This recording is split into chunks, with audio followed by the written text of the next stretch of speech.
Residents on Clinton Avenue saw a heavy police presence overnight as authorities searched for a man that they thought may have been in the area. Good afternoon and thanks for watching Time Warner Cable News. I'm Barry Wygel. We hope you're enjoying your Independence Day, however you may be celebrating. There's plenty of holiday activities happening all across the area. Flags on New York government buildings are flying at half-staff today to honor the victims of last week's mass shooting at a military recruitment base in Chattanooga. The state wage board meets in New York City today, and members are expected to recommend a raise for fast food workers. Pope Francis is preparing for his visit to the U.S. in the fall, but a feud between local places of worship is the reason he won't be stopping in the capital region.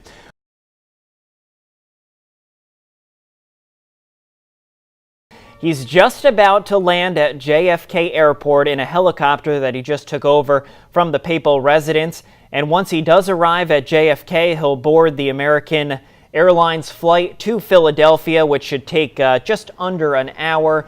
And then, of course, he has a very big day ahead of him once he gets to Philadelphia. And, of course, he's had a big week already here in the U.S., first in Washington, D.C. with the official welcome ceremony by President Obama, then addressing the joint session of Congress, becoming the first pope ever to do so. And then yesterday visiting the 9/11 memorial, as well as, of course, the main event, the big mass at Madison Square Garden in front of 18 to 20,000 people. Once again, just a little while ago, we saw Pope Francis leave the papal residence in New York City, board the military helicopter for the short hop over to JFK Airport.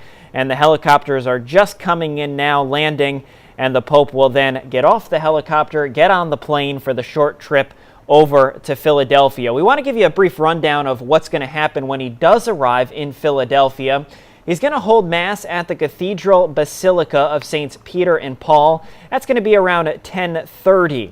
And then later in the afternoon, 4:45, he's going to visit Independence Mall and also give a speech from Independence Hall, where the Declaration of Independence and the U.S. Constitution were signed. And then later this evening, he's going to stop by the Festival of Families at the Benjamin Franklin Parkway.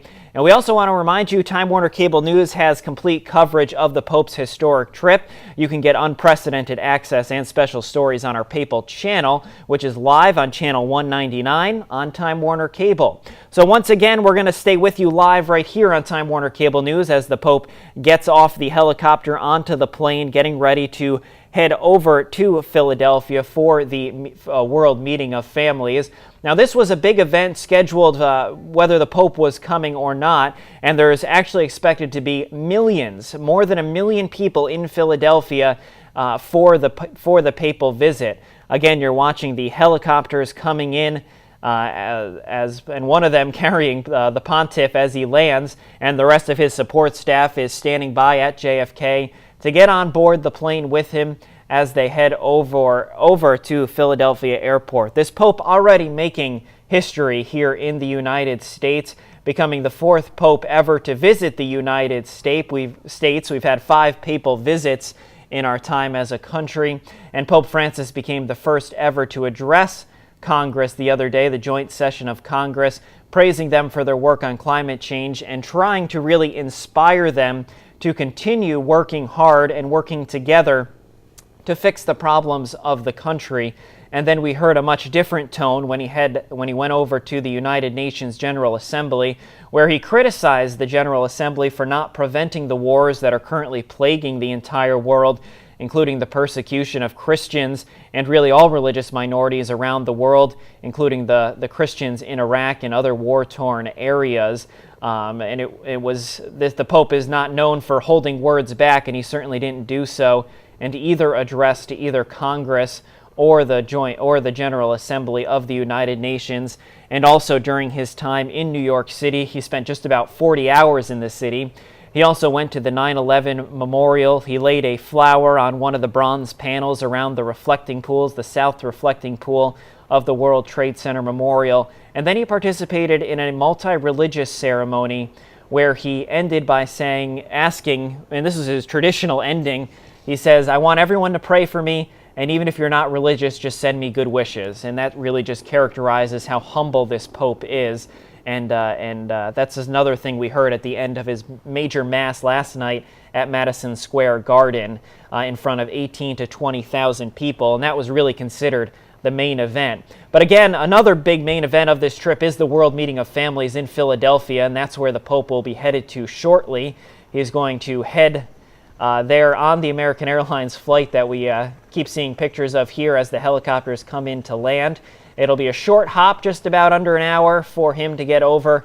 He'll get a pretty direct routing over to Philadelphia by air traffic control, and then he'll disembark from there and head right over where the city of brotherly love is already well prepared for him.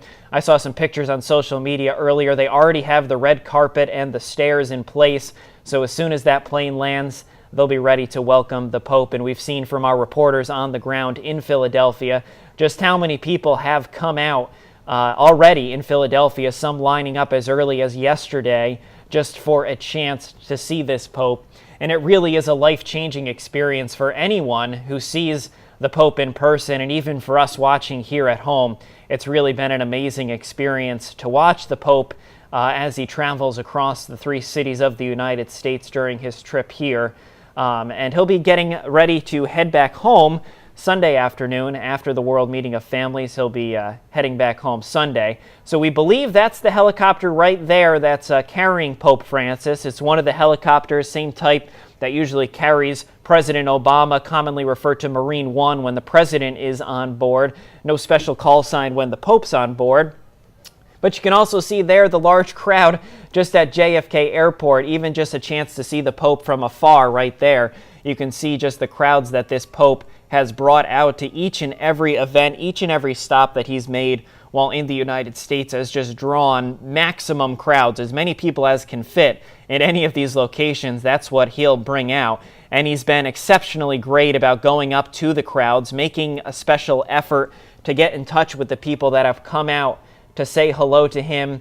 And I'm sure much to the chagrin of his security people, he's not one to follow the script. Even last night at Madison Square Garden, when he came into Mass, he came in on a golf cart type thing. And then before Mass had even started, he went around and shook hands. He blessed some people. He sought out people with special needs and went up to them and gave them a special blessing. And that's another thing we saw when he first arrived in New York City. He sought out Governor Cuomo and gave Sandra Lee a blessing, who recently battled breast cancer.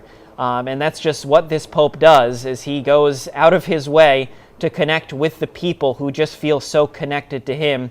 He's been called the People's Pope so many times, and during his trip here in the United States, he certainly has lived up to that reputation, both in the meetings, the individual meetings he's had with people, the small groups.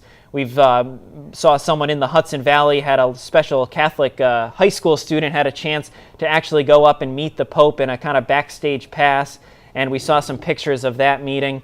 And even in the large group settings, everyone in the audience just feels connected to this Pope, probably in a way that many people haven't felt in their entire lifetimes. Once again, you're looking live at JFK Airport, where we believe that is the helicopter carrying the Pope. There was 2 of them in the formation. But we believe that's the one with the Pope. It looks like it's about to touch down right on the tarmac at JFK, and then the Pope will get on his American Airlines flight to Philadelphia. You can see the people there getting excited, waving the flag of the Vatican. Many people with their smartphones up, getting ready to capture this moment. But it's certainly something, even if they don't get a picture, it's something that they're sure to never forget, being this up close to the Pope, even if he is halfway across the tarmac there. So again, the helicopter there just about touching down, the wheels there touching down. It'll come to a short stop there. They may do a little taxiing over to get him a little closer to the plane, and then he'll walk over to the plane that he's about to take to Philadelphia, while I'm sure some support staff is busily hurrying his Fiat over to Philadelphia too. He won't be taking the Fiat from the helicopter to the plane there. He'll be boarding an American Airlines Boeing 777, and unlike previous papal visits, this is just a regular plane. This plane flew a regular passenger flight just a couple days ago before it met him at Joint Base Andrews to pick him up. In previous visits, they've had modified planes similar to what Air Force One kind of looks like, with special areas for him. But the Pope will be sitting up in the first class section of the plane, while many of his support staff and the journalists will be sitting in the economy section of the plane. But this is not the cream of the crop. The plane is actually 15 years old, and it's a regular passenger plane, and again just speaks to the humility that the Pope has shown. No special treatment for him. He'll just get on board the regular flight there that has been chartered for him by the U.S. Conference of Catholic Bishops. You can hear the crowd starting to roar a little bit louder as the helicopter comes a little closer to them, as the excitement just starts to build as the Pope gets ready, I'm sure, to disembark and do what he loves to do best, and that is get up close with the people. And in addition to the people waiting for him here at JFK, there's about 1 million people waiting for him in Philadelphia, all hoping to get a glimpse of the pontiff as he passes through and then on his way to the World Meeting of Families, where he'll briefly stop by tonight. And I want to give you again a rundown of what the Pope will be doing when he arrives in Philadelphia. At first things first, he's going to hold Mass at the Cathedral Basilica of Saints Peter and Paul, and that's going to be around 10:30, and we'll of course have that live on our Papal Visit channel, channel 199, after which he's going to head over to the very historic Independence Mall, which is home to Independence Hall, where our nation was born, the Declaration of Independence signed, the U.S. Constitution was adopted, and that's where the Pope will also give some remarks there. And then later this evening, the headline event, he'll be stopping by the Festival of Families at the Benjamin Franklin Parkway. And again, all of those events will be live on our Papal Visit channel 199, and of course we'll bring you the major events here as well on Time Warner Cable News. And I think you might actually be able to see the Pope through the window right there in the white vestments that he traditionally wears. I'm sure he's eager to get off the helicopter, maybe come over to that crowd right there for just a minute. But he is already, you know, he's got a tight schedule. He's got a busy day ahead of him, as we just lined out. And he certainly has to keep on schedule, so I'm sure he won't be able to spend as much time as he wishes with the people here at JFK before he gets on his flight to Philadelphia. With full military honors here, the Pope will be disembarking from the plane traditionally flies the president as he gets off the plane. In just a second, the rotors are down, the support staff starting to come out, and we'll just have to wait, and as soon as the Pope comes off, we'll let you hear the sights and sounds of what's going on at JFK. And I'm sure as soon as we see any glimpse of the Pope, you'll hear that crowd just erupt with excitement, as we've seen this entire trip of the Pope has just been electric crowds, almost like a rock star visiting. And there he is, right there, stepping off the plane. Let's listen live.